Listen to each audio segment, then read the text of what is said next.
Dear audience, Assalamu alaikum. I am Professor Faryad Anwar Wattu with motivational highlights. नाज़रीन, आज की हमारी educational highlights के मेहमान हैं मेरे अपने स्टूडेंट्स, मेरे अपने शागिर्द, जो कि मैं समझता हूँ छोटी उम्र में ही अल्लाह ने उनको बड़ा नवाजा है और ज़िंदगी के हवाले से उनके कॉन्सेप्ट बड़े क्लियर हैं।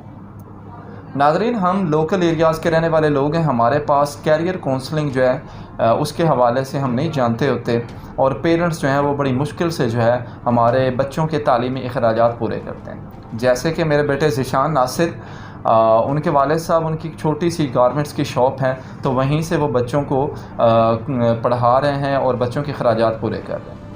तो कैरियर काउंसलिंग जो है इस हवाले से बच्चों को कुछ भी पता नहीं होता, अवेयरनेस नहीं होती, तो इसलिए बच्चे ज़िंदगी में अपनी ज़िंदगी के जो मकासद हैं उनका तयन नहीं कर पाते।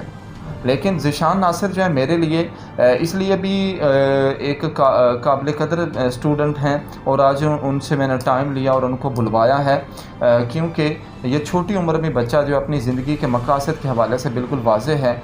और कहा जाता है कि अगर बामकसद ज़िंदगी हो तो वो फूलों की सेज की मानद है और बेमकसद ज़िंदगी जो है वो कांटों भरी राह की तरह है। तो ये बच्चा जो इसकी ज़िंदगी के मकासद बड़े वाज़ेह हैं, तो मुझे बड़ी खुशी होती है ऐसे बच्चों को देख के कि जो अपनी ज़िंदगी के कुछ प्लान्स लेकर चल रहे होते हैं। तो नाज़रीन, अभी हमारे इस बेटे से चंद सवालात करेंगे और इन सवालात का मकसद ये है कि जो हमारी ऑडियंस में पेरेंट्स हैं या स्टूडेंट्स हैं वो इस बच्चे को देख के अपनी ज़िंदगी के मकासद का तयन करें और एम ऑफ लाइफ जो है उसको लेकर चले, बेमकसद ज़िंदगी ना गुजारें। ऐसा ना हो कि आप ज़िंदगी में कुछ पता ही ना हो कि मैंने क्या करना है और ज़िंदगी इस डगर में गुजारनी है। अस्सलाम वालेकुम ज़ीशान बेटा। वालेकुम अस्सलाम। बहुत शुक्रिया बेटा।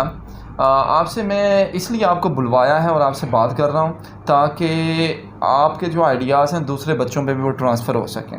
बेटा, हमारे बच्चे जो है ना पढ़ रहे होते हैं लेकिन उनके पास मकासद नहीं होते कि मैं पढ़ क्यों रहा हूँ। तो आपके मकासद बड़े वाज़ेह हैं। तो मैं चाहता हूँ हमारी ऑडियंस को आप बताएँ कि आपका एम ऑफ़ लाइफ क्या, मकसद क्या, क्या बनना चाहते हैं? मेरा सबसे पहले एम ऑफ़ लाइफ जो है वो ज़िंदगी के लिए सबसे इम्पोर्टेंट चीज़ जो है वो एम ऑफ़ लाइफ ही मानी जाती है। और मेरा जो एम है वो है कि मैं आर्मी में जाऊँ, अपने मुल्क के लिए खिदमत सर अंजाम दूँ और अपनी लाइफ को बेहतर अंदाज से और डिसिप्लिन लाइफ गुजारूँ। मेरा ये एम है कि मैं आर्मी में जाऊँ और मैंने 7th क्लास में भी सबसे पहले आर्मी के लिए अप्लाई किया, लेकिन फ़िज़िकल फ़िटनेस की वजह से मुझे वहाँ से रिजेक्ट कर दिया गया। उसके बाद मैंने ये नहीं सोचा कि अब मैं रिजेक्ट हो गया हूँ, मैं एम के बगैर अब ज़िंदगी गुजारूँ, मैट्रिक करूँ, FSC करूँ बस। लेकिन उसके बाद मैंने सोचा क्यों ना अपनी फ़िज़िकल फ़िटनेस को बेहतर किया जाए, वेट लूज़ किया जाए। इसलिए मैंने अपने कज़न अली रज़ा के साथ मिलकर मैं रनिंग, एक्सरसाइज और बहुत सी ऐसी चीज़ें जिससे वेट लूज़ किया जा सकता है, मसलन डाइट, वो करता हूँ ताकि मैं अपने मकसद जो कि आर्मी में जाना है उसको पूरा कर सकूँ। अच्छा ज़ीशान, घर वालों की भी ख्वाहिश यही है कि आप आर्मी ऑफिसर बनो या आपकी अपनी ज़ाती ख्वाहिश है? या सर, जब मैं 5 क्लास में था उसके बाद जब 6-7 में हमारी आर्मी के पेपर्स के लिए तैयारी करवाई जाती थी तो मेरे वालिद साहब ने मुझे यही कहा कि आप आर्मी के लिए जहाँ पर ज्वाइन कर लें, कैडेट की तैयारी करें और उसके बाद अपना जो एम है वो पूरा करें। इसका मतलब यही है कि मेरा वालिद साहब यही चाहते हैं कि जो मैंने बैकअप दिया आपको? बैकअप दिया, उन्होंने फुल मुझे फोर्स नहीं किया कि ये करो ये करो ये करो जैसे कि कुछ माँ बाप करते हैं, लेकिन उन्होंने मुझे बस इतना कहा कि आप जो करना चाहते हैं स्ट्रेट फॉरवर्ड होकर हमें बता दें, हम आपके लिए। अच्छा, आज तक का जो तालीमी सफ़र है इससे आप मुतमईन हैं जो आप यहाँ तक पहुँचे?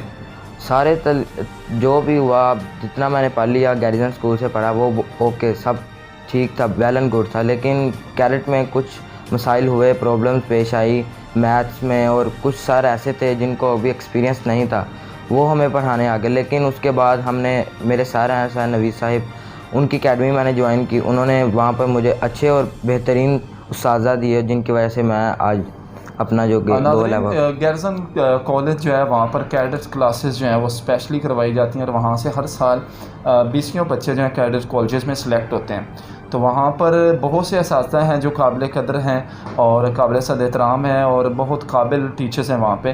तो उनमें से एक जो मैं समझता हूँ कैडेट सेक्शन का सरमाया सर नवीद साहब, उनकी बहुत ज़्यादा दस्तरस है। जैसे बच्चे ने बताया कि मेरी जो कमियां थी वहाँ पर एकेडमी में, द जूम एकेडमी में जाकर उनके पास मैंने अपनी कमी पूरी की। उसके बाद मेरा आपसे सवाल ज़ीशान जी है कि बच्चे जब पढ़ रहे होते हैं ना तो उनके मसाइल अपने होते हैं, प्रायोरिटीज़ अपनी होती हैं। Yes. तो घर में आपको जो प्लान करते हैं स्टडी को, तो घर में कौन ज़्यादा आपके वाले से कॉन्शियस है, घर में सख्ती कौन ज़्यादा करता है? घर में जैसा कि आपको पता है कि वालदैन, हर वालदैन को ये होता है कि हमारा बच्चा पढ़े, अच्छे तरीके से पढ़े, वालिद भी और वालदा भी। लेकिन जो वालिद होते हैं वो हमारी रोज़ी के लिए बाहर होते हैं, घर से बाहर हर टाइम उनको मेहनत करनी होती है ताकि वो रोज़ी कमा सकें, हमारी अखराजात को पूरे कर सकें। और वालदा हमारे साथ पूरा दिन हमारे साथ अपने घर में हमारे साथ रहती हैं, हमारे साथ वक्त गुजारती हैं। लेकिन इसलिए उन्हें पता होता है कि इस बच्चे पे इतना फोकस करना है, इस पे इतनी सख्ती करनी है। इस हवाले से मैं समझता हूँ कि वालिद की वालदा की तरफ से ज़्यादा सख्ती होती है, क्योंकि उनको अपने बच्चे की जानिब से पता होता है कि कभी मार भी पड़ी वालदा की तरफ से? जी बिल्कुल पड़ी। अच्छा ज़ीशान, जैसे वाले साहब बिज़नेस कर रहे हैं, तो आजकल जो है बिज़नेस में ज़्यादा फ़ायदा जिस दौर में भी करो, तो बिज़नेस की तरफ क्यों नहीं जा रहे, आर्मी की तरफ क्यों जा रहे हैं? सर बिज़नेस हर बंदा कहता है कि हमारे पास पैसा हो, ये हो, वो हो, लग्जरी लाइफ हो, लेकिन कोई ये नहीं सोचता कि हमारा मुल्क किस राह पर है। वो अब इंतशार, हर फसाद फैला हुआ है, लोग कह रहे हैं कि पैसा आ जाए, ये हो जाए, वो हो जाए, लेकिन हमारा मुल्क तरक्की नहीं कर रहा। तरक्की के लिए हमें ज़रूरी है कि हम मुल्क के लिए कुछ करें। नाज़रीन, छोटा बच्चा है लेकिन अभी तक उसके आइडियाज़ देखें कि वो पैसा उसकी ज़िंदगी का मकसद और प्रायोरिटी नहीं है, बल्कि अपनी कौम और अपने मुल्क के लिए कुछ करना चाहते हैं। तो यही हमारे बच्चों के अंदर धुन और लगन होनी चाहिए। अच्छा ज़ीशान, हर बंदे के अंदर कोई ना कोई बुरी आदत होती है, आपके अंदर कोई एक बुरी आदत? मेरे अंदर बहुत ज़्यादा बुरी आदत हैं। जैसे कि अब आप सारे बच्चों की तरह मैं भी एक बच्चा ही हूँ। मेरा भी दिल करता है कि यार पढ़ाई ना करूँ, मोबाइल, सोशल मीडिया, जैसे कि पबजी चल रही है, मैंने भी पबजी ज्वाइन कर ली। और उसके बाद मैं देख रहा था कि मेरी ना स्टडी जो है वो ना वेल एंड गुड नहीं है, वो ख़राब होती जा रही है। तो मैंने सोचा यार ये क्यों है। फिर जब मैंने अपनी पूरी डिसिप्लिन लाइफ पे फोकस किया तो फिर मुझे पता चला कि पबजी की वजह से ये हुआ है। जैसे ही पबजी ऐड अप हुई है मेरी लाइफ में जो स्टडी है वो कम हो गया। तो मैंने 2 हफ्ते पहले ही पबजी को छोड़ दिया और अपनी पढ़ाई को दोबारा से पकड़ लिया ताकि मैं अब तरक्की कर सकूँ। अच्छा, जैसा कि ये आप मैसेज भी चला गया कि हमें अपनी ज़िंदगी में वो चीज़ें अडॉप्ट करनी चाहिए जो हमारे एम्स के लिए हेल्पफुल हों। आपके अंदर कौन सी एक अच्छी आदत जो आप समझते हो कि मेरी बहुत अच्छी आदत, उस पर फ़ख्र करते हैं? मेरे अंदर यही आदत मुझे अच्छी लगती है कि मेरे एम्स क्लियर हैं। जिसके एम्स क्लियर हैं वो समझ लें कि अपनी लाइफ के एंड तक वो बंदा अपनी लाइफ को डिसिप्लिन तरीके से गुजारा है। जब एम्स होंगे तो उसके लिए हम मेहनत करेंगे। कुछ लोग मेहनत तो करते हैं, एम्स का पता नहीं होता, एफएससी के बाद सोचते हैं यार अब क्या करूँ, इतने नंबर ले लिए। लेकिन अगर वो सोचते 5वीं 6ठी क्लास से सोच लेते कि मेरा ये एम है और उसके लिए मेहनत करते रहते तो वो आज कुछ भी कर सकते थे। इसलिए कि एम होना ज़रूरी है। अच्छा, एक ना हमारा सेगमेंट है रैपिड फायर, उसके अंदर मैं आपसे चंद सवाल करूँगा तो उनका ना आपने यस नो और एक एक लफ्ज़ की सूरत में आपने उनके जवाब देते जाना है। पहला क्वेश्चन, फेवरेट सब्जेक्ट? मैथ्स और इंग्लिश। मुश्किल सब्जेक्ट? केमिस्ट्री। फेवरेट टीचर कौन है? मेरे फेवरेट टीचर नवीद साहब। कौन से टीचर से इंस्पायर हुए? फरियाद भट्टू साहब, सामने बैठे हैं आप। Thank you. मेरे अलावा? आपके अलावा सर बहुत से टीचर हैं, लेकिन समझता हूँ कि इंस्पायर भी मैं नवीद साहब से हूँ, उनकी मोटिवेशन से और उनकी बातों से जो उन्होंने मुझे बताई हैं। और मेरे एम्स को ड्यूरिंग स्टडी कभी मार पड़ी? बहुत दफ़ा मार पड़ी है। वजह के कभी कभार दोस्तों के साथ शरारत कर लेते। वो खेल कूद पसंद है? यस सर, पसंद है बहुत। कौन सी गेम पसंद है? क्रिकेट खेलता हूँ, देखता हूँ। फेवरेट प्लेयर कौन सा है? फेवरेट प्लेयर मेरे शाहिद अफरीदी और शहनशाह अफरीदी दोनों। Afridi brother. Yes. Mobile use करता हूँ, सोशल मीडिया, यूट्यूब। क्या यूज़ करते हैं वहाँ पे? यूट्यूब बहुत ज़्यादा यूज़ करते हैं। मोटिवेशन चैनल्स जैसे कि बहुत ज़्यादा चैनल्स हैं हमारे यूट्यूब पे। कासिम अली शाह बहुत मशहूर मोटिवेशन लेक्चरार हैं, उनके मोटिवेशन लेक्चर सुनकर मैं यहाँ तक पहुँच सका हूँ। अच्छा, कज़न्स को जैसे मैं आया तो वहाँ पे मैंने आते ही देखा कज़न्स के साथ आप अटैच हैं, तो उनके साथ उठते बैठते हैं। तो कज़न्स में कभी लड़ाई हुई? नहीं, लड़ाई नहीं हुई, थोड़ी बहुत हो जाती है कि बात हो गई, लेकिन फिर वो क्लियर हो जाती है। हम आपस में बैठ के उसका सॉर्ट आउट कर लेते हैं। कज़न्स में फेवरेट कौन है? कज़न में सबसे फेवरेट मेरे कज़न अली असगर हैं। जी, अली असगर के फेवरेट होने की वजह? कि जब मुझे कोई प्रॉब्लम होती है, जैसे कि ज़्यादा कुछ होती हैं जो हम वालिदैन से नहीं शेयर कर पाते, वो हम कज़न से शेयर कर लेते हैं, फिर उनके साथ मिलकर सॉर्ट आउट कर लेते हैं, वो प्रॉब्लम की जो सलूशन होता है वो कर लेते हैं। अच्छा, मतलब ये अली असगर आपका हमराज है, राजदान है? राजदान। हाँ, अली असगर आपसे मेरे 2 छोटे छोटे सवाल हैं। पहला कि ज़ीशान जो है ना, जैसे मैं क्लास में से मैं बहुत ज़्यादा मुतासर हुआ कि इसके एम्स क्लियर हैं, तो घर में इसकी मसरूफियात क्या हैं?